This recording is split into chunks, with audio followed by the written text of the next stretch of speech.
श्रीवल्लभं लोकवल्लभं वल्लभं विठ्ठलाचार्यं श्रीकृष्णं बादरायणं सूत्रभाष्यकृतौ वन्दे भगवन्तव पुनः वल्लभाचार्य दिव्याज्ञा प्रतिवासर उज्ज्वला दिगंत व्यापिनी भूया साहि लोक हितैषिणी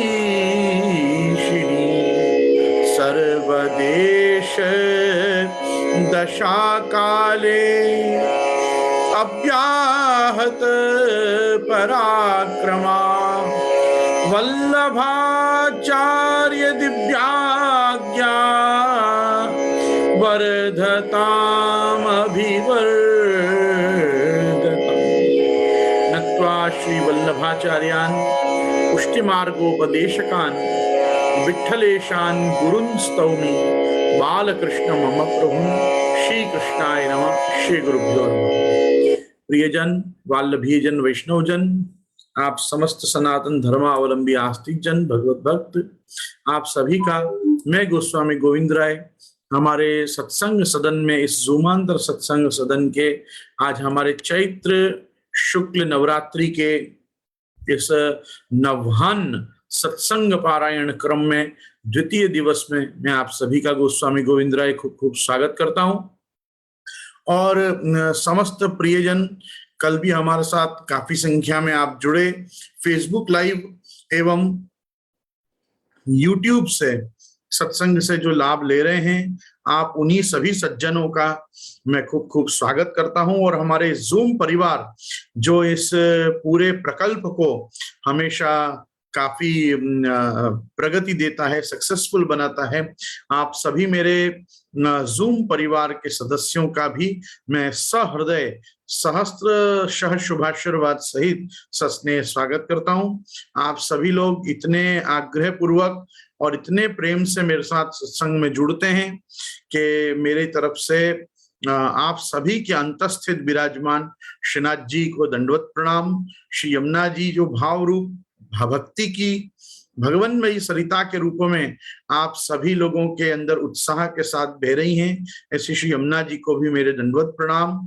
और दो कंठी रूप से जो श्री महाप्रभु जी और प्रभु चरण आपके हृदय पे विराज रहे हैं, बस वो आपके हृदय में भी विराजें, ऐसी शुभकामना के साथ आइए अपन अपने आज का सत्संग प्रारंभ करते हैं। यहाँ जितने भी वैष्णव उपस्थित हैं, मैं उनको कहना चाहूंगा कि अधिकांश महानुभाव संप्रदाय में से हैं कि जो कतिपय बहुत से वर्षों से भगवत लीला का गान कोई न कोई प्रकार से कर ही रहे हैं। और भगवत लीला के साथ साथ भगवान के जो ये अत्यद्भुत और अलौकिक दिव्य अवतार हैं, श्रीमद आचार्य चरण के और प्रभु चरण द्वय के, अर्थात बलदेव श्री गोपीनाथ कहिए, श्री विठ्ठल नंदानंद, तो ये दोनों जो हैं, एक अपने बलभद्र जी का अवतार श्री गोपीनाथ जी का और श्री गुसाई जी का आप साक्षात पुष्टि पुरुषोत्तम गोवर्धनधर का जो अवतार है, ये अवतारों के भी चरित्र ग्रंथ गाना भगवत लीला के गान से, भगवत लीला गुणानुवाद से कहीं कुछ कम नहीं है, अपितु कुछ अधिक है। क्योंकि हमारी जो परंपरा है वो हमको बताती है दान बड़ो के दाता बड़ो, दान से हमेशा दाता बड़ा होता है।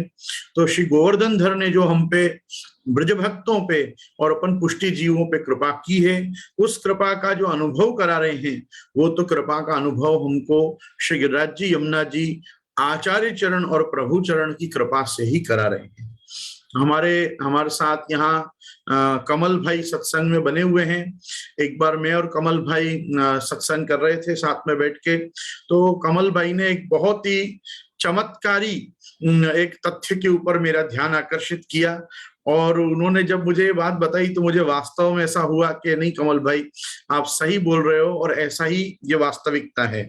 कमल भाई ने मुझे एक दिन ये चीज के ऊपर ध्यान आकर्षित किया कि जिन लोगों के माथे ठाकुर जी नहीं विराजते और जिन लोगों के माथे ठाकुर जी की सेवा का कोई व्यवस्थित प्रकार इस समय पे नहीं चल रहा है, उन लोगों को नाथद्वारा का बड़ा आकर्षण होता है, श्री नाथद्वारा का आकर्षण। यद्यपि मैं इसमें ये जरूर कहना चाहूंगा कि नाथद्वारा का आकर्षण तो सभी प्रकार के समाज को होता है, जिनके माथे ठाकुर जी विराज रहे हों नहीं विराज रहे हों सब, लेकिन विशेष करके जो चीज यहाँ तथ्य समझने की है वो ये है कि जिनके कोई खास सेवा प्रकार घर में नहीं है, या जो अपने ढंग से चाहकर भी प्रभु को लाड नहीं लड़ा पाते, वो लोग बार बार श्री जी की ओर आकृष्ट होके जाते हैं। लेकिन आपको मालूम है, जिन लोगों के यहाँ ठाकुर जी की सेवा बड़े सुदृढ़ प्रकार से चल रही है, उनको नाथद्वारा से भी कहीं अधिक आग्रह ब्रजमंडल का होता है, श्री यमुना जी के सातत्य का होता है, श्री गिरिराज जी के सानिध्य का होता है। और जब उन्होंने ये बात मुझसे शेयर की तो मुझे एक चीज रियलाइज हुई कि जब तक हम सेवा की आदत में नहीं आते तब तक हमारा मन दर्शन करके भर जाता है, लेकिन जब सेवा के हमको अभ्यास बैठ जाता है ना, तो हर चीज हमको अपने हाथ से करने का मन होता है। और ब्रज हमको इसीलिए अपनी तरफ खींचता है क्योंकि वहां हम श्री गिरिराज जी के अभिषेक से लेके, उनके अंग के ऊपर अंगवस्त्र से लेके, अपने हस्त से अर्घ्य इत्र समर्पणे से लेकर, भोग सामग्री समर्पणे से लेकर, सब चीज में हम श्री यमुना जी और गिरिराज जी का अपने हाथ से कर पाते हैं। और वही हमको श्रीनाथ जी अपना संपूर्ण स्वरूपानंद का दान करते हैं। पर हमारे हाथ पवित्र करने के जो प्रकार हैं वो प्रायः फूलघर, शाकघर, कर्ण भंडार, सजावट आदि की सेवा, जहां तक हमको आज्ञा प्राप्त हुई हो या हमको सेवा का सौभाग्य मिला हो वहीं तक रह जाता है।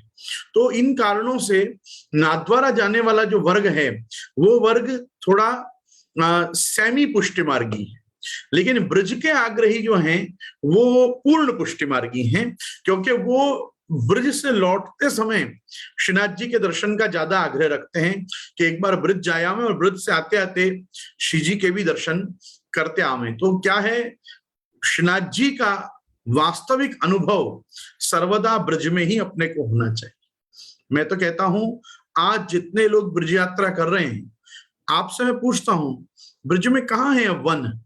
सब जगह खेत खलिहान और गांव और बस्ती हो गए। आज हम कहते हैं मधुवन, कुमुदवन, ताल वन, काम वन, ये वन वो वन, वन है ही नहीं। वन की हमको सघनता के, लता पता के दर्शन इतने नहीं होते हैं। हमको कैसे मालूम है कि ये वन, ये कुमुद वन है, ये मधुवन है, ये ताल वन है, ये बहुला वन है, ये काम वन है? क्योंकि वहां श्रीमद आचार्य चरण की बैठक विद्यमान, महाप्रभु जी विराज रहे हैं करके हमको उन वनों का अनुभव हो रहा है कि ये भगवत लीला स्थली है, ये भगवत क्रीड़ा स्थली है। यहाँ प्रभु ने कोई न कोई क्रीड़ा करी है, यहाँ प्रभु ने कोई लीला करी है, और वो लीला विहारी जो पुरुषोत्तम है, वो जो पुष्टि पुरुषोत्तम है, साक्षात जिन्होंने ये ब्रज में रमण किया है, जो ब्रजराज हैं, जो ब्रजाधीश हैं, वही गोवर्धन धर श्रीनाथ जी के रूप में आज नाथद्वारा विराज रहे। प्रियजनों, वाल्लभीय जनों, हमको एक बार नहीं, हजार बार श्रीनाथ जी का आग्रह होना चाहिए। और ऐसा नहीं है कि केवल अधकचरे वैष्णवों के लिए ही श्रीनाथ जी हैं। श्रीनाथ जी तो सर्वोद्धारक स्वरूप है। आप तो भक्तों का भी उद्धार करेंगे भक्तोद्धारक रूप से, और सर्व जगत में प्रवाही, मर्यादा और पुष्टि, तीनों प्रकार के जीवों का उद्धार करेंगे। आप तामसी जीव, राजसी जीव, सात्विकी जीव, सबके उद्धार में आप दक्ष हैं, समर्थ हैं, और आप कर ही रहे हैं। लेकिन मैं यहाँ जो तथ्य को आपके साथ बांट रहा हूं वो ये है कि हमको कभी भी इस तथ्य को नहीं भूलना चाहिए कि हमारी जो वास्तविकता है वो ब्रजमंडल से जुड़ी हुई है। हम स्वयं ब्रज से जुड़े हुए हैं, श्रीनाथ जी भी ब्रज से जुड़े हुए हैं। आपको श्रीनाथ जी की सेवा का मैं एक आनंद बताऊं। श्रीनाथ जी के अंदर आप मंदिर में जाओ, श्रीनाथ जी के मंदिर में प्राय जितने भी मुखिया जी वर्ग हैं, प्रचारक वर्ग हैं, सब मेवाड़ी हैं, सब मेवाड़ी या मारवाड़ी लोग हैं। वो मेवाड़ी मारवाड़ी लोग जब तक मंदिर प्रांगण में होते हैं, मंदिर की दहलीज के अंदर होते हैं, तब तक सब ब्रजभाषा बोलते हैं। और ब्रजभाषा का ऐसा आग्रह है कि ब्रज की भाषा जो अपनी ये संप्रदाय की आधिकारिक भाषा है, इसका ब्रज से भी ज्यादा मीठा स्वरूप आपको आज नाथद्वारा की ब्रजभाषा में देखने को मिलेगा। नाथद्वारा की ब्रजभाषा बहुत मीठी है। ब्रज की ब्रजभाषा तो आज भी थोड़ी खड़ी भाषा है, थोड़ी लट्ठमार भाषा है, लेकिन नाथद्वारा की भाषा अति मीठी है। क्यों? क्योंकि वो मधुराधिपतिर अखिलम मधुरम के साथ रह के वो बड़ी हुई है। तो वो तो श्रीनाथ जी के संग के लोग हैं, वो मंदिर से बाहर निकलते ही मेवाड़ी मारवाड़ी बोलते हैं, लेकिन अंदर तो सब ब्रजभाषा का ही आग्रह रखते हैं, क्योंकि वो जानते हैं वो किसकी सेवा में स्थित है। आज अपने घर भी ठाकुर जी विराजते हैं, अपने घर ठाकुर जी विराज के हम क्या कहते हैं, आओ हम घर को गोकुल बनाएं, आओ हृदय को वृंदावन बनाएं, वृंदारण्यम स्वपद रमणम प्राविशद गीत कीर्ति अपन ध्यान करते हैं कि प्रभु मेरे हृदय रूपी ये वृंदावन में आप स्वपद रमणम, आप अपने चरणारविंद से स्वयं चल के पधारो और मेरे हृदय में विराज।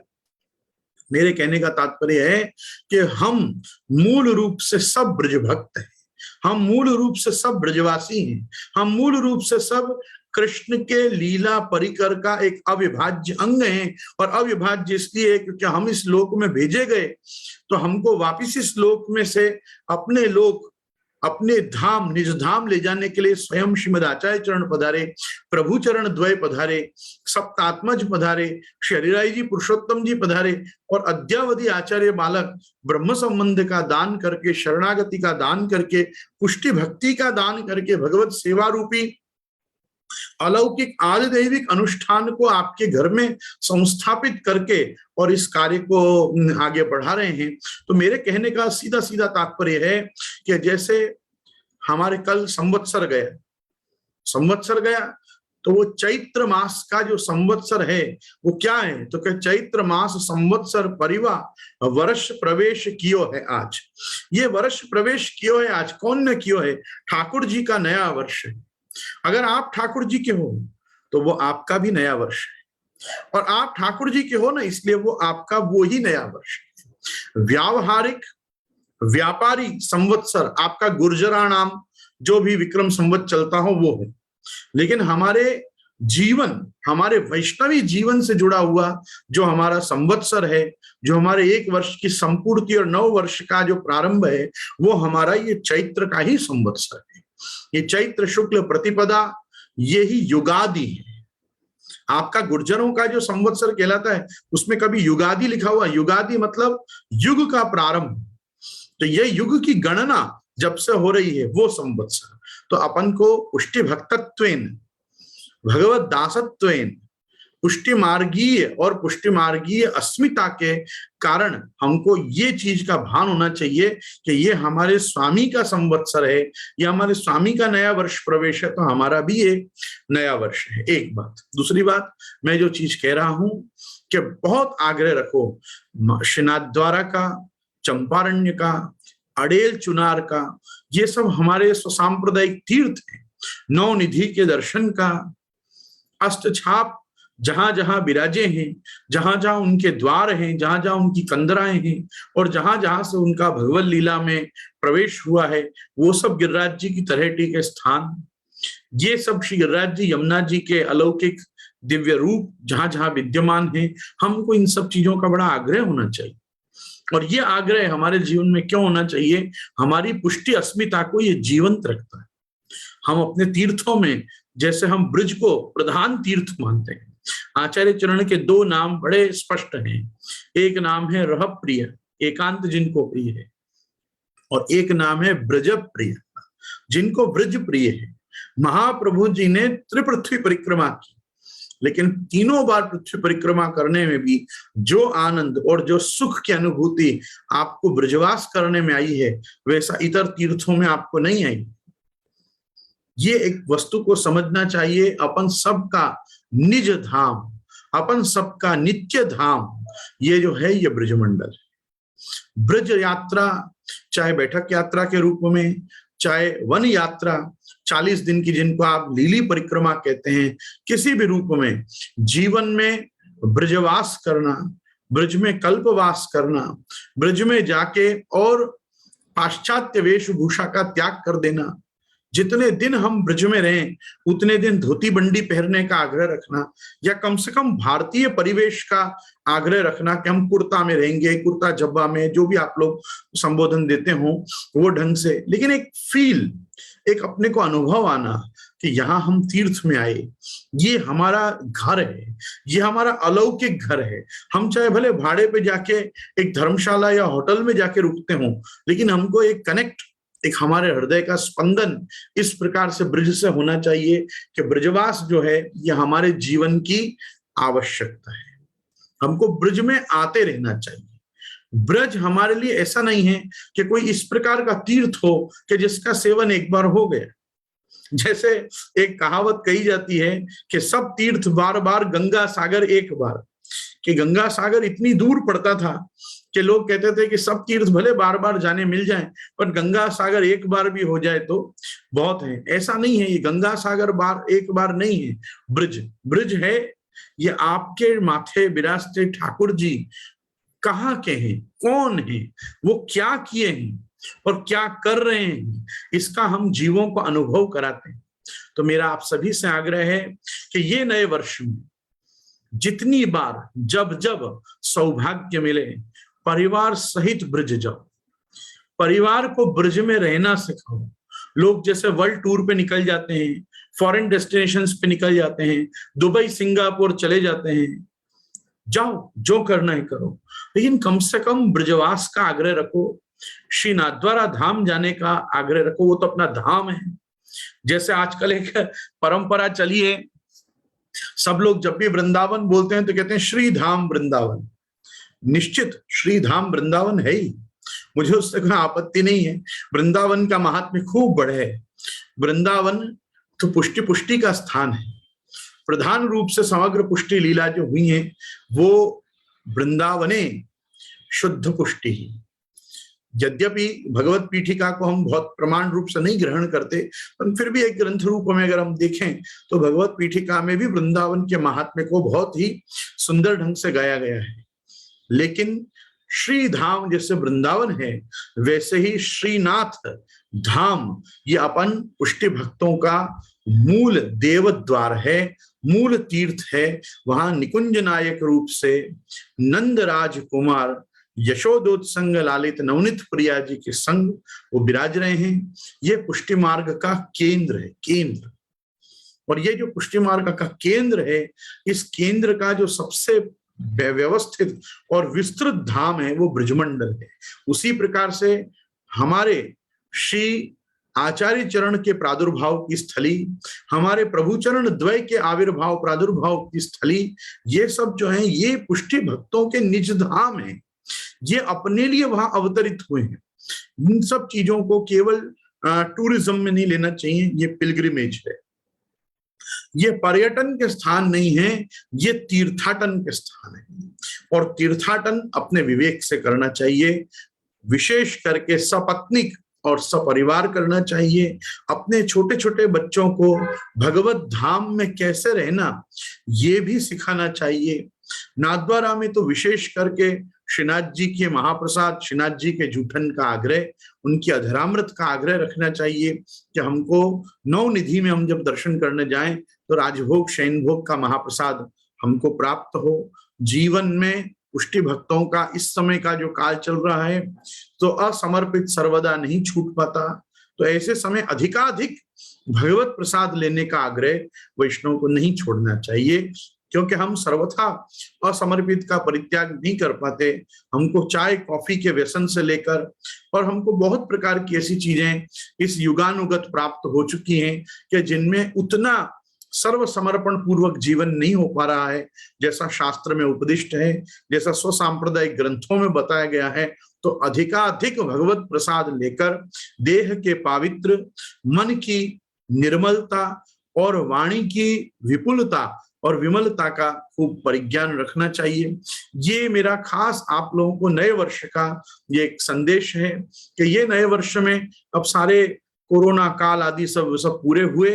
अब जब तक कोई नई आपदा माथे पे आके न पड़े, स्वच्छंद विचरण करो, आनंद करो और भगवत धामों का लाभ लो। जिन लोगों के अभी तक श्री गोपीनाथ जी का प्रादुर्भाव स्थान, श्री गुसाई जी का जन्म स्थान जिन्होंने अभी तक नहीं देखा है, जरूर जाओ, जरूर जाके दर्शन करो। चंपारण्य जाओ, श्रीनाथ जी जाओ, श्रीनाथ जी से लेकर 7 निधि कहाँ कहाँ विराज रहे हैं, 9 निधि कहाँ विराज रहे हैं, वहां जाओ। ये सब द्वारा अपने परिवार को पोषण दो, परिवार को अपने निगाहों में हवेली जो विराज रही हैं, वहां यदि सौभाग्य से आचार्य बालक विराज रहे हैं, निधि स्वरूप विराज रहे हैं, तो उनका आकर्षण तभी बनेगा, उनका अहोभाव उनके प्रति तभी बनेगा जब उनको ब्रज और श्रीनाथ जी की आदत पड़ेगी। आज मैं ऐसे कितने वैष्णवों को देखता हूं कि जो प्रतिवर्ष 1 या 2 बार आज्ञा लेते हैं, ब्रज करी आविए, ब्रज जई आविए। हमको बहुत प्रसन्नता होती है, कहीं कहीं ईर्ष्या भी होती है कि देखो कभी भी ये उठ के जा पाते हैं, ये कितने सौभाग्यशाली हैं, बस टिकट ली और चल दिए। कितना इनको बारंबार श्री ठाकुर जी के लीला स्थली से बुलावा है। तो ये सब चीजों का आनंद मानिए और जीवन को जितना हो सके भगवानमय बनाइए। तीर्थाटन भी अपने यहाँ श्री महाप्रभु जी ने भगवत सेवा और श्रीमद् भागवत आश्रय के साथ हमको तीर्थाटन का भी एक अनुकल्प दिया है, हमारी मर्यादा पुष्टि भक्ति और पुष्टि भक्ति दोनों के रक्षण के लिए। आइए आज का अपन प्रसंग देखें हमारी निज वार्ता में। आज निज वार्ता का प्रसंग 2 है। कल हमने देखा कि कैसे श्री लक्ष्मण भट्ट जी को अपने धाम अर्थात अक्षर ब्रह्मात्मक शुद्ध सत्व वसुदेव जी को अपना अपने लीला का स्थान दिया, अक्षर ब्रह्मात्मक अपने आदिदैविक चरण में स्थान देकर, और आप श्रीमद आचार्य चरण आप पृथ्वी परिक्रमा को पधारे। यहाँ एक बड़ा ही सुंदर चरित्र एक संत महंत का यहाँ दिया हुआ है निज वार्ता में। ये चरित्र और अन्य किसी चरित्र ग्रंथ में प्राप्त नहीं होता। कल मेरी और आपकी जो थोड़ी बहुत चर्चा हुई उसमें मैंने कहा कि ये हरिराय जी के अर्थात श्री राय महाप्रभु के ये नित्य वचनामृतों की कुछ नोट्स हैं, ये संकलन किए हुए कुछ उपदेश हैं, कुछ ऐसे ऐतिहासिक चरित्र हैं जो श्री राय जी ने अपनी निज मंडली में बैठक में बैठ के सुनाए हैं, और नित्य सत्संग में जो उपस्थित थे उन्होंने कहीं ना कहीं उसको इंग्लिश में कहते हैं तो जॉट डाउन किए हैं, तो जिसको हम देख सकते हैं। तो इसमें एक बहुत ही सुंदर चरित्र आज का आ रहा है कि महाप्रभु जी आप पृथ्वी परिक्रमा को निकले हैं। सो प्रथम मार्ग में कोई एक महापुरुष को स्थल हतो, बड़े सिद्ध व्यक्ति थे ये महापुरुष, वह महापुरुष बहुत वृद्ध हतो। सो आप औरन को सेवक कर दो, ये खुद भी शिष्य बनाते थे और स्वामी रूप से रहते थे। तब वाने यह मन में विचारी, जो मोको कोई ऐसो सेवक मिले जाको यह कार्य सौंपो। ऐसे में श्री आचार्य जी आप वाक्य आश्रम में पधारे। सो देखते ही वह महापुरुष अपने मन में बहुत प्रसन्न भयो और मन में कही, जो मैं विचारत हतो सो श्री ठाकुर जी ने मेरो मनोरथ सिद्ध कियो। तब वह महापुरुष ने श्री आचार्य जी महाप्रभु सो कहो, जो तुम मेरे सेवक हो तो ये सगरो मठ मैं तुमको सौंपो। अब वो वृद्ध भयो हतो ताते ये सब कार्य आप करो। तब आप कहे जो बहुत आछो। महाप्रभु जी ने कहा ठीक है, कल सुबह देखेंगे। इनको इच्छा हुई कि मैं महाप्रभु जी को ये समय बहुत बूढ़ा हो चुका हूं तो ये मठाधीश मैं अब ये श्री वल्लभ को बना दूं और अपना सब कार्य इनको सौंप दूं। अब हो वृद्ध भयो ताते यह सब कार्य अब आप करो। तब आप कहे बहुत आछो।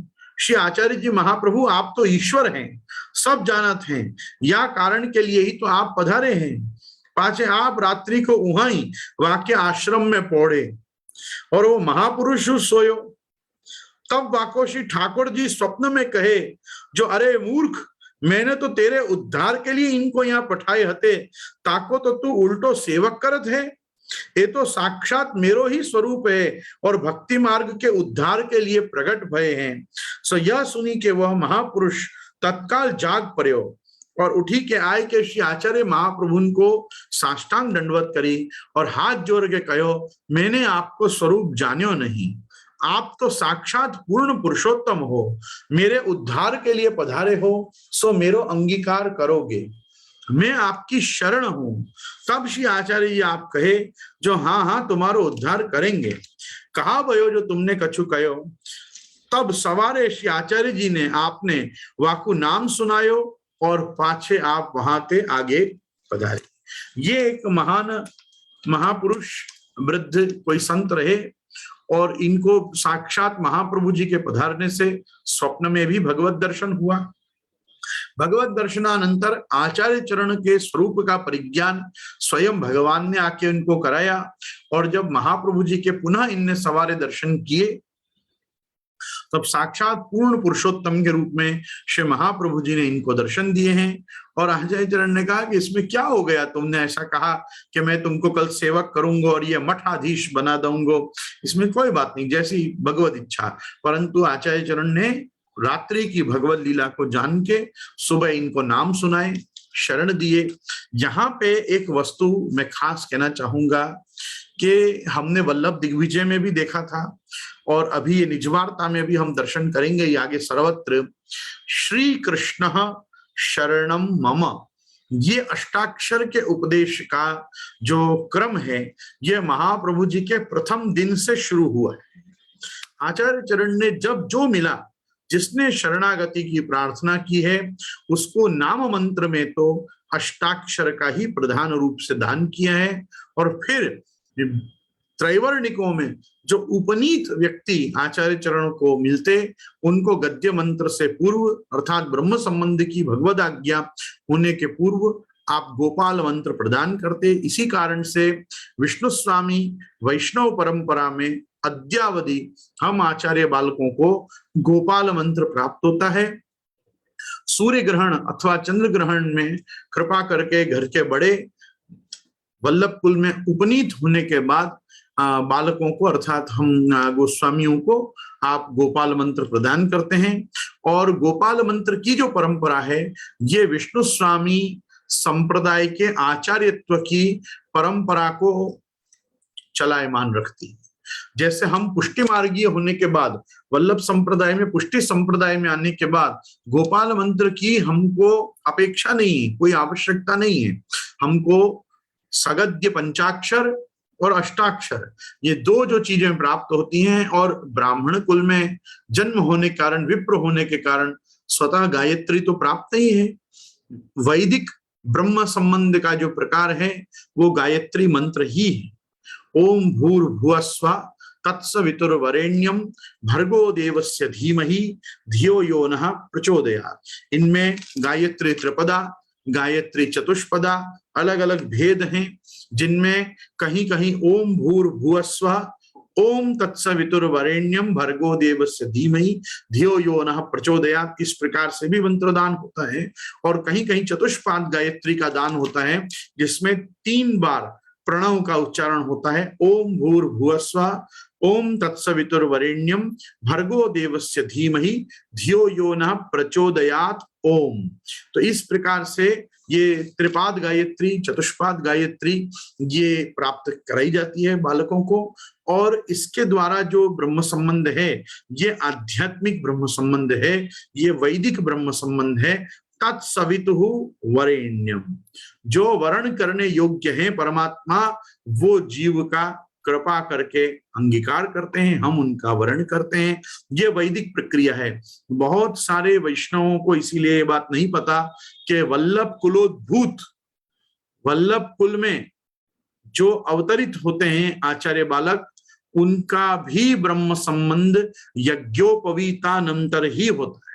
पहले तो उनको सवित्र मंत्र का ही उपदेश होता है, पहले गायत्री ही दी जाती है, उसके बाद ब्रह्म संबंध होता है। इसी कारण से जितने भी क्षत्रिय वैष्णव अर्थात अभी के समय में जो लोहाना अथवा भाटिया इस प्रकार के जो वैष्णव हैं, जो क्षात्र धर्म में स्थित हैं, वर्ण व्यवस्था से कुल परंपरा से, वर्ण व्यवस्था तो कहाँ रही इस आम्बेडकर स्मृति के युग में, लेकिन हाँ जो कुल परंपरा से क्षात्र धर्म में स्थित हैं वो लोग भी यदि हमको ब्रह्म संबंध कराने की विनती करते हैं तो हम स्पष्ट कहते हैं कि पहले इनका यज्ञोपवीत होने दो, इनका यज्ञोपवीत हो जाए फिर इनको ब्रह्म संबंध कराओ। क्योंकि हमारे आचार्य परंपरा में भी यही क्रम है कि पहले वल्लभ कुल के आचार्य बालक का बटुक रूप में पहले ब्रह्म संबंध गायत्री के द्वारा होता है, और गायत्री प्राप्त होने के बाद फूल का सेहरा, माथा पे साफा, उत्तरीय पहरे हुए, मुंजी मेखला धारण किए हुए, भीतर कोपिन और ऊपर मुक्त कच्छ, इस प्रकार से वो लुंगी जैसा, जिसको आज की भाषा में लुंगी कहते हैं। यद्यपि लुंगी पहन के तो किसी को भी नहीं फिरना चाहिए, और उसमें भी विशेष करके ब्राह्मणों को तो लुंगी पहननी ही नहीं चाहिए। मुक्त कच्छस्तु यो विप्रः पादतः पृथ्वीं चरेत पदे पदे सुरापानम प्रायश्चित्तम न विद्यते।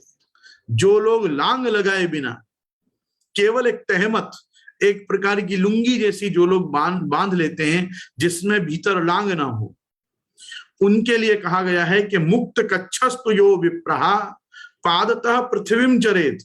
जो लांग लगाए बिना केवल धोती अथवा लुंगी को कमर में बांध के और चलते चले जाते हैं, ऐसे एक एक पैर रखने पर पदे पदे सुरापानम, उनको मद्यपान मदिरा पान का पाप लगता है और जिसका कोई प्रायश्चित भी नहीं है। उसी प्रकार से जिस ब्राह्मण के, जिस द्विज के, जिस विप्र के कंधे पे ये उत्तरीय ना हो, उपरना ना हो, उसके द्वारा किया हुआ जितना भी पुण्य होता है उसको इंद्र ले जाते हैं। तो कुछ चीजें संप्रदाय आपको सहज ही में समझाता है। तो यहां मैं खास कहना चाहूंगा कि हमारे वल्लभकुल के बालकों का जब यह ब्रह्म संबंध होता है तो लोगों को बड़ा आश्चर्य होता है कि भाई हमको तो ये धोती पहराते हैं और इन लोगों का ब्रह्म संबंध तो खुद लुंगी पहन के होता है। हमारा लुंगी में नहीं होता है। हमारा मुक्त कच्छ जो होता है उसके भीतर कोपिन नाम की एक तनिया, कोपिन नाम की एक लंगोटी हर ब्राह्मण बटुक को पहराई जाती है। और आपने जिनके यहाँ सौभाग्य से ठाड़े स्वरूप विराजते हो उनमें ये चीज देखी होगी कि जब जब श्री गोवर्धन धर आप धोती उपरना का श्रृंगार धरते हैं तो भीतर आप तनिया नहीं धरते, और आप ऐसे जो भी श्रृंगार आप धारण करते हैं तब आप तनिया धरते हैं, क्योंकि तनिया मतलब लंगोटी, लंगोटी मतलब जिसमें लांग है। तो एक लांग लगाने की जो परंपरा है, ये लांग लगाने की परंपरा अपने यहाँ वैदिक परंपरा है। तो मैं खास कहना चाह रहा था कि हमारे यहाँ सेहरा का श्रृंगार, अब सेहरा का श्रृंगार क्या है? शादी का है। हम सेहरा कब बांधते हैं? जब कोई शादी करने जाए।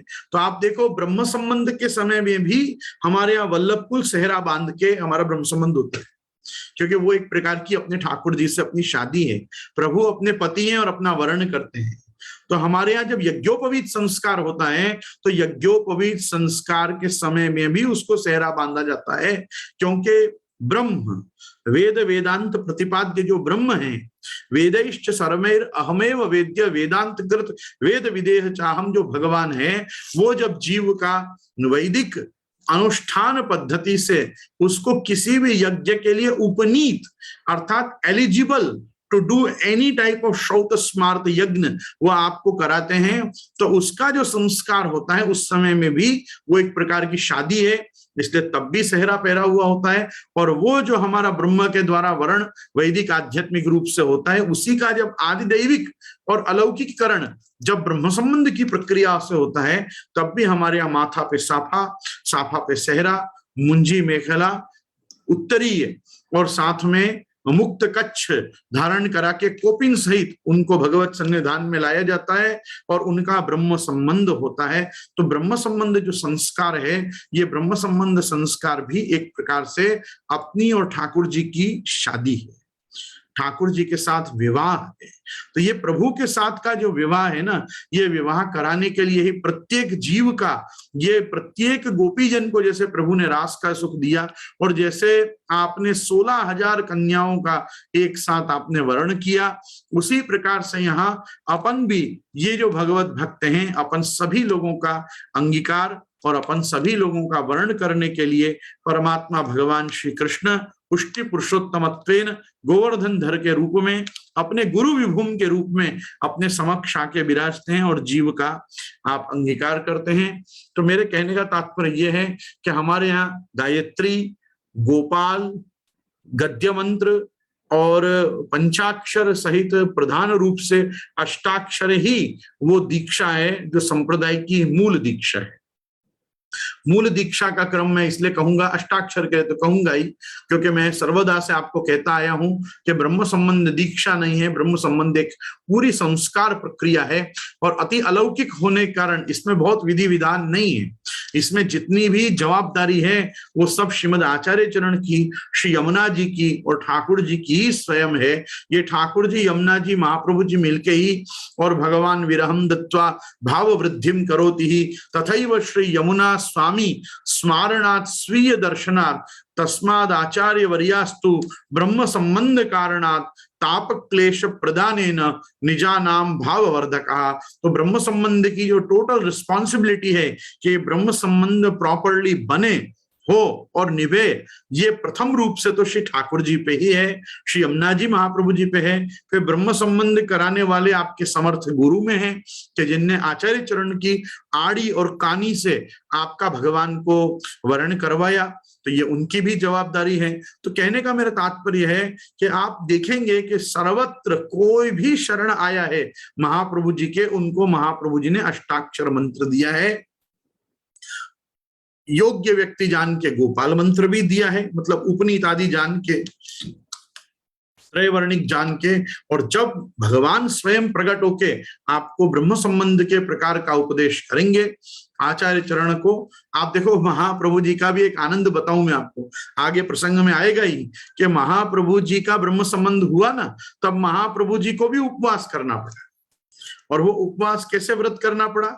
सहज ही था कि वो दिन पूरे दिन एकादशी थी और एकादशी में आप व्रतस्थित थे, तो एकादशी व्रतस्थित आचार्य चरण का ही भगवान ने वर्ण किया है। ये अन्य किसी दिन क्यों नहीं हुआ?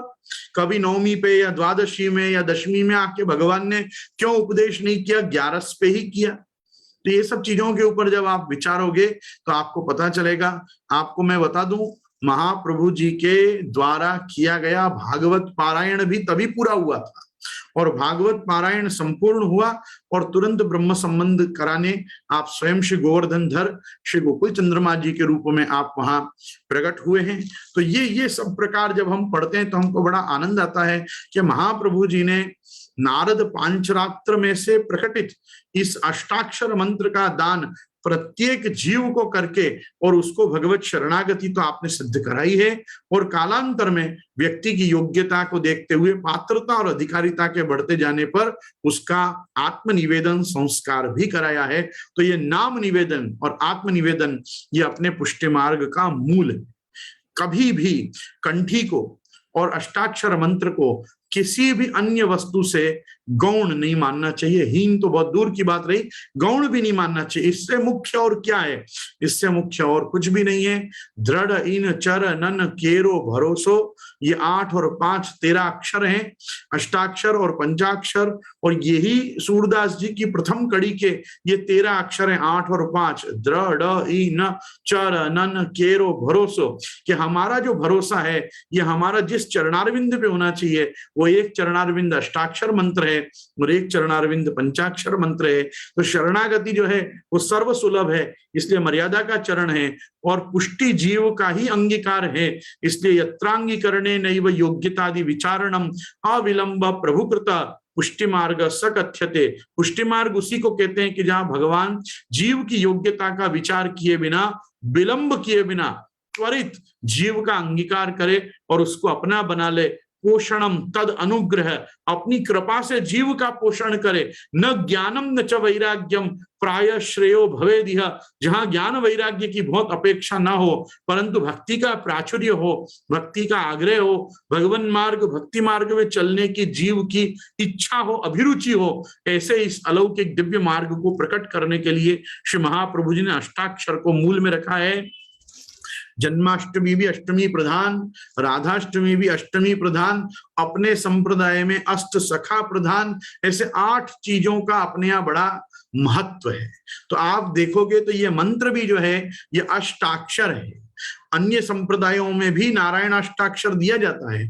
ओम नमो नारायणाय, इसके द्वारा ही शरणागति कराई जाती है। शरणागति में अष्टाक्षर की प्रधानता है, प्रपत्ति में अष्टाक्षर की प्रधानता है, आत्मनिवेदन में भी अष्टाक्षर की प्रधानता है, क्योंकि निवेदि भी समर्प्यैव, जो निवेदित हुआ है उसका समर्पण होगा, तो जो शरणागत होगा उसका निवेदन होगा। तो ये चीजों के ऊपर ध्यान देना।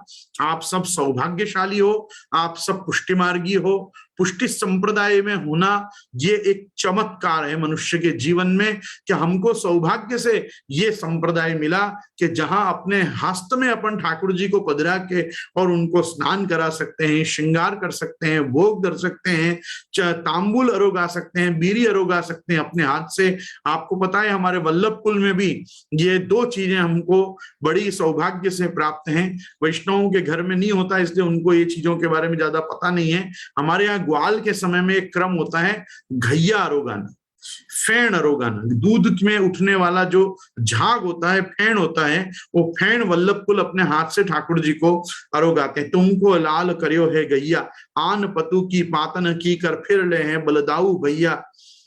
बाबा कहत पहले जो पीवे सो गोकुल को रैया, यह सुन दौर भवन में आए गोद बैठ प्यारो कुंवर कन्हैया। आप इसके पद आपको मिलेंगे अपने कीर्तन पुस्तक में, उससे आप इसकी भावना देखिए कि ये अलग अलग प्रकार के मतलब झाग जो दूध में से उठते हैं, उनको तबखड़ियों में लेके प्रातः काल में श्रीनाथ जी और नौ निधि का स्मरण करके, और सायं काल में श्रीमद आचार्य चरण और 7 बालक का स्मरण करके और ठाकुर जी को घैया आरोगाई जाती है। ये प्रिविलेज ये श्री वल्लभ कुल को है। और दूसरा प्रिविलेज आप वैष्णवों को है कि अपन अपने घर में अपने हाथ से बीरी बांध के और ठाकुर जी को अपने हाथ से एक ही चीज दिन भर में अरोगा सकते हैं, और वो है बीरी।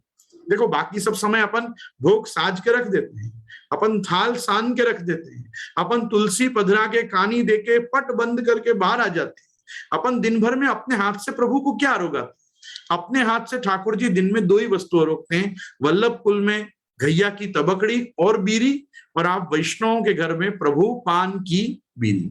मतलब जो मुखवास है, चलो किसी के यहाँ पान न भी मिलता हो, तो जो भी लविंग इलायची आदि जो भी वो ठाकुर जी के सन्मुख अपने यहाँ धरता हो, वो उसको अधिकार है कि वो प्रभु के मुखारविंद के पास ले जाके वो कटोरी रखे और अपने हाथ से अरोगाए। ये बहुत कृपा है अपने ऊपर ब्रजभक्तों की, गोपीजनों की, कि गोपीजनों के आड़ी से और उनकी कृपा से अपन एक वस्तु है जो अपने हाथ से अरोगा पाते हैं। बाकी सब चीजों में तो गोपीजन ही अरोगाते हैं, अपन को केवल पाट पे भोग के पट्टा पे सब चीज सजा के और सुंदर सज्जा के साथ दूधगर सकड़ी सकड़ी इनके विभाग करके, उनमें तुलसी पधरा के, शंखोदक धूप दीप करके, घड़ी देख के बाहर आ जाना होता है। हम सब चीज अपने हाथ से ठाकुर जी को नहीं अरोगा सकते। दूसरा, कोई अरोगाता भी हो, केलो चम्मच में भर भर के कुछ प्रभु को वैसा भावला वेड़ा करते हो, तो ऐसी अनधिकार चेष्टा भी अपन को नहीं करनी चाहिए। ये अनधिकार चेष्टा है। अपन गोपीजनों को सेवा में मदद करने वाला परिकर है।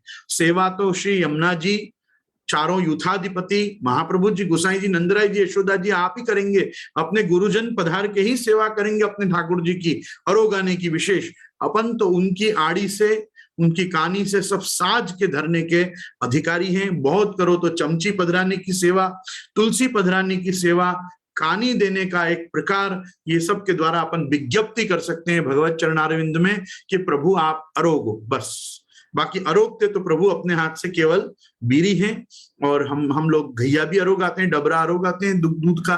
तो ये सब जो चीजें हैं ये हमको बताती हैं कि अपना मार्ग कितना दिव्य है, अपन अपने ठाकुर जी के साथ कितना best of the time spend कर सकते हैं, कि ठाकुर जी वो पर्सनल समय अपन को दे रहे हैं कि हाँ ये समय मेरा और तेरा।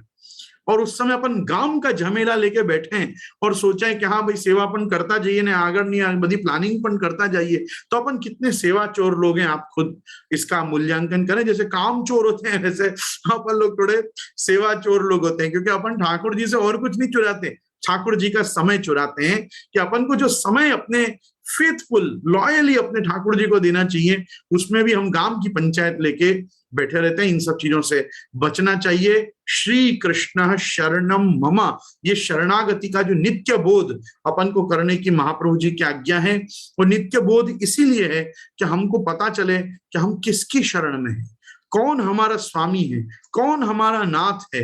वो श्रीनाथ है, जिस श्री के पीछे हम भाग रहे हैं, चाहे वो प्रतिष्ठा रूपी श्री हो, चाहे वो प्रसिद्धि रूपी श्री हो, चाहे वो पैसा रूपी श्री हो, चाहे वो घर परिवार सुख संपदा रूपी श्री हो, जिस श्री के पीछे हम भाग रहे हैं उसका नाथ वो आप स्वयं हैं। उनके पीछे हम भागे तो ये सब चीजें हमारे पीछे स्वतः भागने लगेंगी। इतनी सहज समझ देने के लिए ही उस देव दमन का नाम श्रीनाथ। यही दक्षिण में तिरु, थिरु शब्द भी लक्ष्मी के अर्थ में ही है। तिरुपति मतलब श्रीनाथ, श्रीनाथ मतलब लक्ष्मी के पति। श्री अर्थात स्वामिनी जी, श्री अर्थात साक्षात श्री राधा जी। ये समझिए आप बात को। तथा आरभ्य नंदस्य ब्रज सर्व समधिमान हरेर निवास आत्मगुणैहि रमा क्रीडन मभुन्द्रप। जहां ठाकुर जी अपने आत्मगुणों के साथ विराजते हैं वहां तो लक्ष्मी ऐसे ही क्रीड़ा करती है। जयति ते धिकम जन्मना व्रज श्रयत इंदिरा शश्वदत्र ही। यहाँ तो शाश्वत रूप से लक्ष्मी बरस रही है, क्योंकि प्रभु आप जब से ब्रज में पधारे हो तब से ये ब्रज जो है वो सर्व समृद्धिमान हो गया है। तो ये ब्रज सर्व समृद्धिमान है। यहाँ तो कृष्ण योगेश्वरे नंते नंदस्य ब्रजम आगते।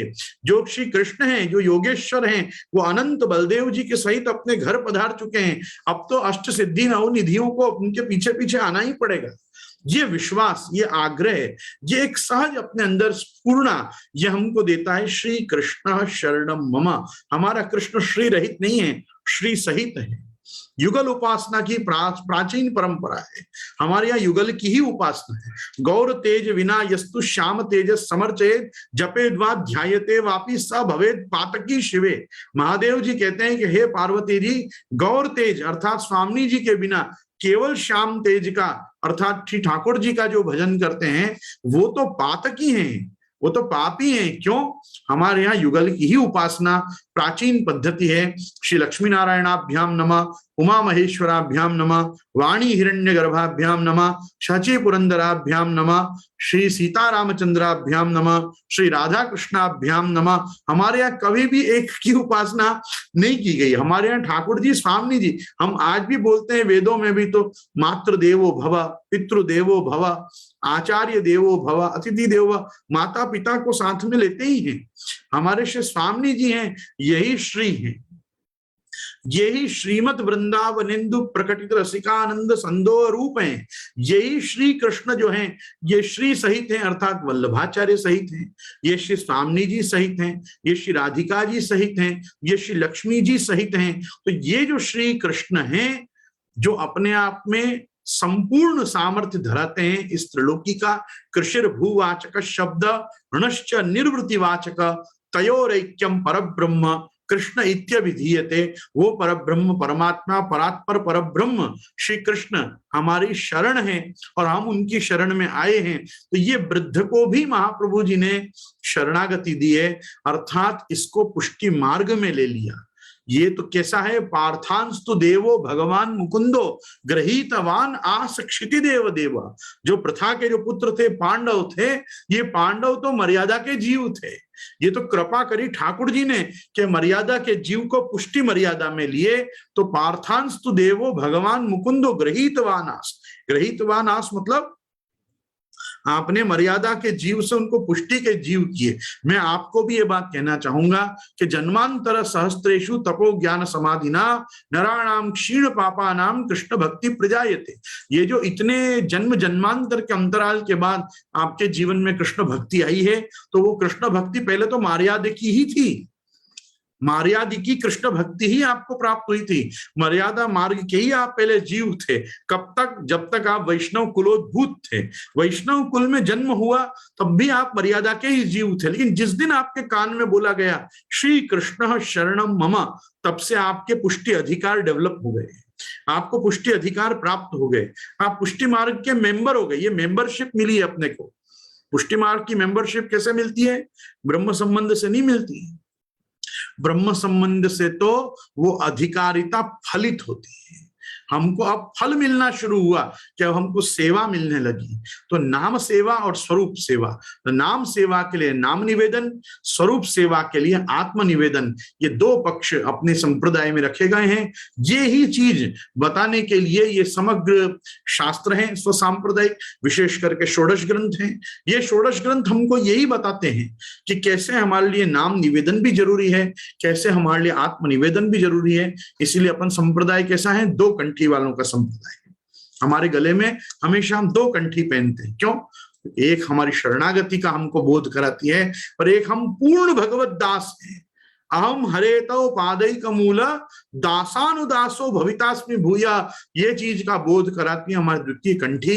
हमको कंठी का रक्षण का बड़ा आग्रह रखना चाहिए, आग्रह पूर्वक दो कंठी पहनना चाहिए, आग्रह पूर्वक अपने ललाट पे तिलक लगाना चाहिए, आग्रह पूर्वक सनातन धर्मावलंबी समस्त पुरुषों को शिखा रखने का आग्रह रखना चाहिए। और वेशभूषा, ये वेशभूषा, ये केवल वेश जो है ना, ये केवल अपने बाह्य अंग की सज्जा नहीं है, ये अपने अंतरंग, अपना जो एक अलौकिक देह अपने को प्रभु ने दिया है, ये जीव होने का, ये पुष्टि जीव होने का, ये इसको बार बार स्मरण कराने के लिए है कि ये वेश तेने भगवत सेवार्थ है। ये समय जब तू धोती बंडी में है, तब ये तेरी सेवा का समय है। ये सेवा का समय दिखाने के लिए बारंबार अपने लिए वेश है। तो अपन नित्य अगर प्रभु की सेवा में है तो ये नित्य अपना वेश है। तो ये देखो, ये सब चीजों से अपने को आत्म गौरव बनता है। पुष्टि मार्गी के लिए सबसे ज्यादा जरूरी है कि उसको स्वाभिमान, आत्मसम्मान और घमंड, यह तीन में फर्क मालूम पड़े। एक चीज होती है घमंड आ जाना, कोई भी वस्तु का अपने को अहंकार आ जाना, ये घमंड है, ये तो सबको पता है, जिसको आज लोग कहते हैं ईगो, इसको ईगो बहुत है, बराबर। एक चीज है स्वाभिमान होना, कोई भी वस्तु का अपने को स्वाभिमान होना चाहिए। स्वाभिमान भी अच्छी चीज है, पर सबसे अच्छी चीज है ना, वो है आत्मसम्मान। आत्मसम्मान, स्वाभिमान दो अलग अलग चीज है। ये चीज मेरी है, स्व, मेरे स्वत्व के दायरे में आती है, वो स्वाभिमान है। लेकिन आत्मसम्मान क्या है? हम अपनी नजरों में न गिरे, हम अपनी नजर में हमेशा ऐसे रहें कि नहीं भाई, हमको जिस कार्य के लिए नियुक्त किया गया है भगवान द्वारा, उसको हम अपनी पूर्ण श्रद्धा के साथ करते रहने के प्रयास में रत हैं। इतनी भी भावना यदि बनी हुई है ना, तो आपका आत्मसम्मान सुरक्षित है। और ये आत्मसम्मान जो है ना, ये आपका आत्मधर्म है, और आपका आत्मधर्म ही आपका भगवत धर्म है। भगवत धर्म क्या है कि ये सर्वेशाम देह जीवयो, ब्रह्म संबंध करणात् सर्वेशाम देह जीवयो। ये केवल देह नहीं है, ये केवल जीव नहीं है, ये देह जीवयो, ब्रह्म संबंध दोनों का हो रहा है। इस नश्वर पांच महाभौतिक क्षण भंगुर देह का भी भगवत संबंध हो रहा है, और जीव का तो संबंध नित्य है ही, उसका जीव को स्मरण कराया जा रहा है। तो ये आत्मनिवेदन संस्कार में क्या कराया जा रहा है, आपको बताया जा रहा है। आप खुद बोलो दासोहम। ये दासोहम बोलते ही आपको क्या स्मरण हो गया? अरे मैं तो नित्य कैंकर्य में हूं प्रभु के, मैं तो नित्य किंकर हूं ठाकुर जी का। किम किम किंकर मतलब क्या?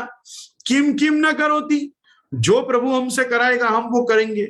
संस्कृत में बहुत सुंदर शब्द है किंकर। किंकर मतलब दास, किंकर मतलब सेवक, जो सेवा करे उसको कहते हैं, इसको कैंकर्य प्राप्त है। तो ये किमकर मतलब किम किम न करोति सर्वम करोति, जो प्रभु आज्ञा करेंगे, जो प्रभु उपदेश करेंगे, जैसी परिस्थिति में प्रभु अपन को रखेंगे, हम उसको अच्छे ढंग से हंसते हुए रहेंगे, उसमें रहेंगे और उसका आनंद मानेंगे कि प्रभु आपने बहुत कृपा करी, आपने अभी भी मुझे बहुत अच्छे ढंग से रखा है। ये ढंग का एक नित्य अनुसंधान, ये ही पुष्टि मार्गियों का मूल अस्मिता है। ये जो पुष्टि अस्मिता है ना, यही पुष्टि, मैं पुष्टि मार्गी हूं, मैं पुष्टि मार्गी हूं, ये नहीं, ये तो स्वाभिमान होना चाहिए। ये स्वाभिमान में आ गया।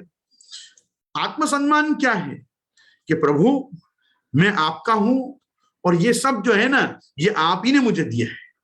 मैं तो लोगों को हमेशा कहता हूं, कुछ भी अपने जीवन में खराब हो जाए, कहना चाहिए हमारे कर्मन के भोग हैं, ये हमने हमारे ही कर्म भोगे।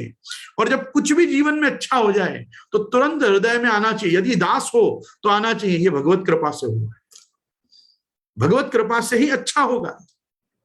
और कभी भी भगवत इच्छा से खराब नहीं होगा। कुछ खराब होने पे अपन ऐसा कहते हैं भगवत इच्छा नहीं, भगवान ने ऐसी इच्छा करी कि तेरे साथ खराब हो, नहीं, ये एक बोलने का विवेक है। बाकी आत्मा विवेक तो यही होना चाहिए कि हमारे कर्म हमको आड़े आए या प्रारब्धानुसारी हम कोई चीज भोगे, प्रारब्धानुसार हम भोगे। ये संचित कर्म थे, आज प्रकट हुए, भोगने पड़े, भोग लिए, काम पूरा हुआ। उस ढंग की एक भावना का हृदय में आना, ये भी अपने लिए बहुत जरूरी है। देखो, समझो बात को, आप जीवन में क्या सुखी सुख भोगते हो? नहीं, अधिकांश तौर पे तो हमको वो चीजें भोगनी पड़ती हैं जो हमको नहीं भोगनी होती। तो वो जब हमारे सामने आती है तो हमारा पुष्टि मार्गी विवेक क्या होना चाहिए, पुष्टि मार्गी धैर्य तब हमारा क्या होना चाहिए, हमारा इतना सा सहज होना चाहिए, अच्छा होगा अभी प्रारब्ध में ऐसा कुछ प्रभु ने जल्दी ही दिखा दिया, लेटर एजेस में आता तो शायद मैं इतना भी सहन नहीं कर पाता, अच्छा जल्दी आ गया, कोई बात नहीं, चलो अभी समय निकाल लो इसका। काल, कर्म, स्वभाव और प्रारब्ध, सुख और दुख आने के ये चार ही माध्यम है। काल, कर्म, स्वभाव, प्रारब्ध। काल खराब है, कुछ नहीं हो सकता है, निकालो, समय निकालो। कर्म खराब है, ट्राई टू रिपेयर योरसेल्फ। स्वभाव खराब है, पूर्ण रूप से लग जाओ यमुना जी के पाठ में। स्वभाव विजयो भवेत, स्वभाव विजयो भवेत करो भाई, श्री यमुना जी कृपा करेंगे तो ही स्वभाव को जीत पाओगे, और कोई प्रकार से तो जन्म स्वभाव किसी का नहीं गया आज तक। प्रकृति दोष, किसी की प्रकृति तामसी हो, किसी की प्रकृति राजसी हो, तो काम एष क्रोध एष रजोगुण समुद्भव, ये तो काम क्रोध तो रजोगुण से उत्पन्न होते हैं। प्रमाद, आलस्य, मात्सर्य ये सब तमोगुण से आते हैं। सत्वात् संजायते ज्ञानम, सत्व गुण से ज्ञान प्राप्ति होती है। प्रकृति में दोष है तो प्रवृत्ति सही नहीं होने वाली, लेकिन प्रवृत्ति सही रही तो प्रकृति भले ना बदले, उद्धृति जरूर होगी। तो अपन को काल, कर्म, स्वभाव ये तीन के लिए कुछ ना कुछ जरूर करना चाहिए। काल को व्यतीत होने देना चाहिए, कर्म को रिपेयर करने चाहिए, स्वभाव को सुधारने में पूरा प्रयास करना चाहिए, और चौथी चीज है प्रारब्ध, इसको भोगने के लिए तैयार रहना चाहिए। जो आएगा भोगूंगा, क्योंकि मैं मेरे कर्म बंधन को यहीं पूरा करना चाहता हूं।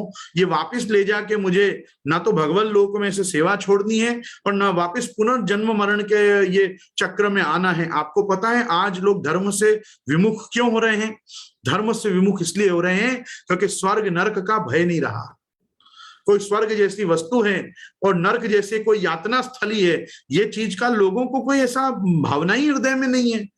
और बड़े बड़े समय में प्रवचन करने वाले आगे आ जाते हैं, बधु अहिया छे, अहिया भोगवानु छे, अहिया जे सुख छे ए पण लेवानु छे। क्यों? तो ये सब शास्त्र क्या गलत बता रहे हैं? 28 प्रकार के नरक बताए भागवत जी पंचम स्कंद में, 28 प्रकार से विविध प्रकार की यातनाएं जो सूक्ष्म शरीर को, जीव आत्मा को दी जाती हैं। इतना भयंकर वर्णन किया, परीक्षित को लगा आज ही जाने वाला हूं।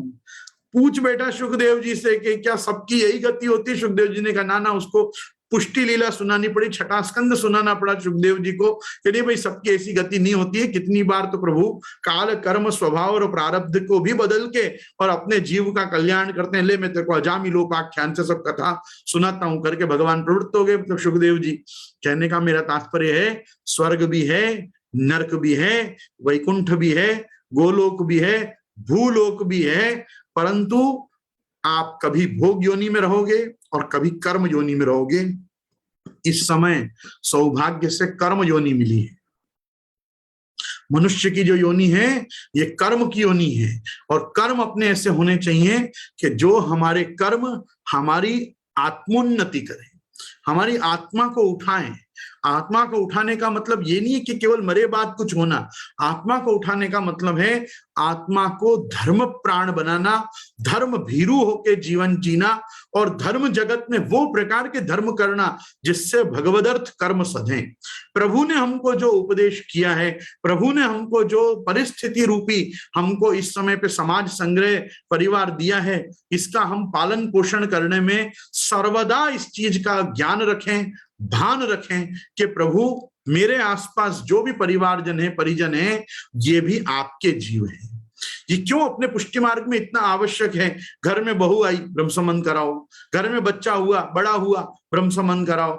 आने आने आप कान फूकी दो, आने अष्टाक्षर आपी दो, आनु नाम निवेदन बाकी चाने कंठी पेरा भी छे। क्यों ये सब जरूरी है? ताकि हमको पता रहे कि हमारे आसपास केवल मानव धर्म है ऐसा नहीं है, हमारे आसपास भी वैष्णव धर्म है, भगवत धर्म है।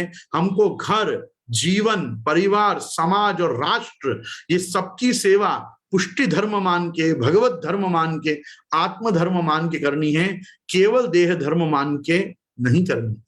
देह धर्म तो देह के साथ यहीं छूट जाएगा, अपने साथ जो जाएगा वो भगवान का नाम, भगवान की करी हुई सेवा, भगवान के विषय में। क्योंकि देखो, जागतिक वस्तु में, जागतिक धरातल में, मटेरियलिस्टिक वर्ल्ड में यदि आप रहोगे तो आप ऑब्जेक्टिव ही रहोगे, लेकिन आप जब ट्रांसेंडेंटल, स्पिरिचुअल, रिलीजियस वर्ल्ड में आओगे तब आप ऑब्जेक्टिव होने सी जगह पे सब्जेक्टिव बनोगे। तो एक सब्जेक्टिव फिलॉसफी के आधार पे और एक ऑब्जेक्टिव फिलॉसफी के आधार पे ये वेस्टर्न थिंकिंग और इंडियन थिंकिंग में बहुत फर्क है। अपन इंडियन थिंकिंग वाले हैं, वी आर सब्जेक्टिव रियलिटी पे अपन बिलीव करते हैं, और जबकि पाश्चात्य संस्कृति जो है वो ऑब्जेक्टिव फील करती है। ये ऑब्जेक्टिव लोगों ने हमारे मन में, दिमाग में ठूस दिया, ऊपर नीचे कुछ नहीं है। अरे ऊपर नीचे कुछ नहीं है तो क्यों कहा गया है अंधन्तम प्रविशन्ति ये अविद्यागम उपासते? क्यों कहा गया है अंधन्तम प्रविशन्ति ये संभूतिम उपासते? हम अंधन्तम नरक में जाएंगे, नरक नीचे की ओर है, इसकी अधोगति होगी, नीचे की ओर जाएगा, और इसकी ऊर्ध्व गति होगी, ये ऊपर की ओर जाएगा। ये शास्त्रों में क्यों कहा गया है? अरे शास्त्रों को छोड़ो, श्री गोसाई जी ने अपने को क्या आज्ञा नहीं की है? तस्मात् श्री वल्लभाख्य त्वदुदित वचनाद अन्यथा रूपयन्ति भ्रांता येते निसर्ग त्रिदश पुतया केवल अंधंतम होगा।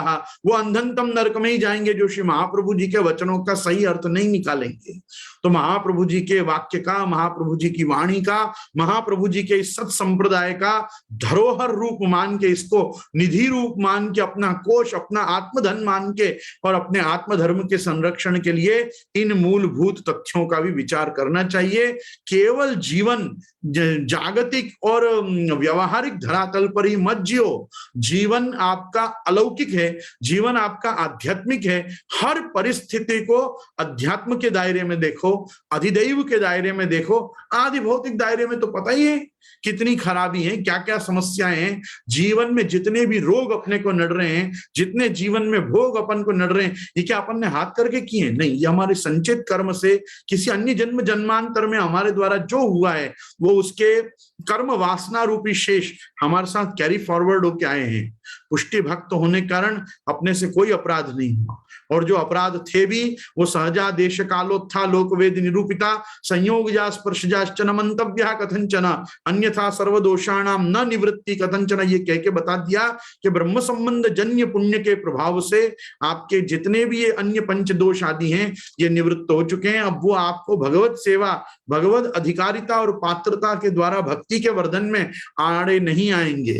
अब जो हम लौकिक में जो भी प्रकार का दुख भोगते हैं, ये लौकिक दुख तो संचित अथवा कालक्रम से, काल कर्म से हमारे द्वारा ही हमने ये। इसके लिए भागवत जी में एक बहुत सुंदर वचन है।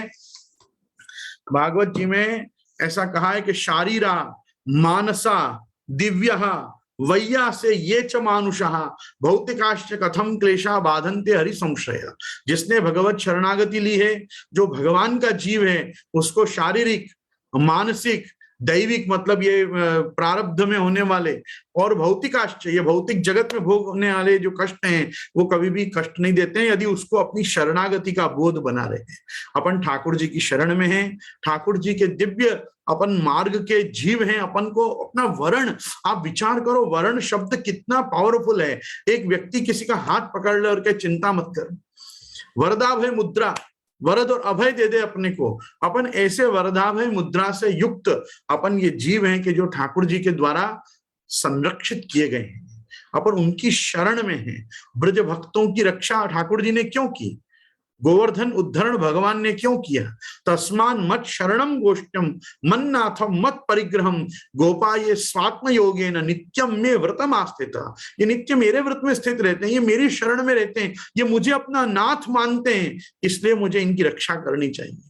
प्रभु अपनी रक्षा तभी करेंगे जब अपन प्रभु को अपना नाथ मानेंगे, प्रभु की शरणागति को रियलाइज करेंगे, और नित्यम में व्रतम आस्थित, अपन उस व्रत में नित्य स्थित रहेंगे। बस इसी के साथ मैं आज का यहाँ सत्संग को विराम देना चाहूंगा, और कल से हम थोड़ा और आगे श्री महाप्रभु जी को थोड़ा त्वरित आगे पृथ्वी परिक्रमा में ले जाने का प्रयास करेंगे। निज वार्ता में 51 प्रसंग हैं, और ये 51 प्रसंग हमको जल्दी जल्दी देखने हैं। दृढ़ इन चरणन केरो भरोसो, दृढ़ न चरणन केरो, श्री वल्लभ नख चंद्र छटा बिन, सब युग मांझ अंधेरो भरोसो, साधन और नहीं आकली में, जासो होय निबेरो, सूर्य कहा कहे द्विविध आंधरो, बिना मोल को चेरो भरोसो, दृढ़ न चरणन के ऋषि गोवर्धन नाथ की जय, श्याम सुंदर श्री हमने महारानी की जय, शिवल्लभाधीश की जय, श्री गुसाई जी परम दयाल की जय। आज के आनंद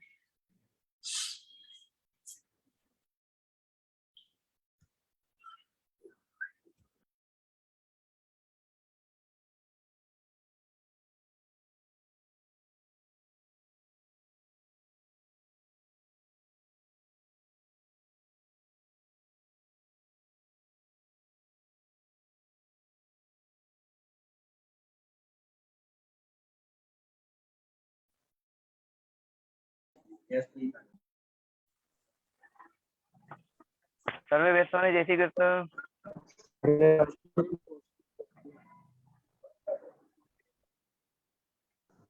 जय श्री कृष्ण। सर्व वैष्णव जय जय श्री कृष्ण। विजय तुलसी बालकृष्ण प्रभु शुभ रात्रि। जय श्री कृष्ण।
बंद करो।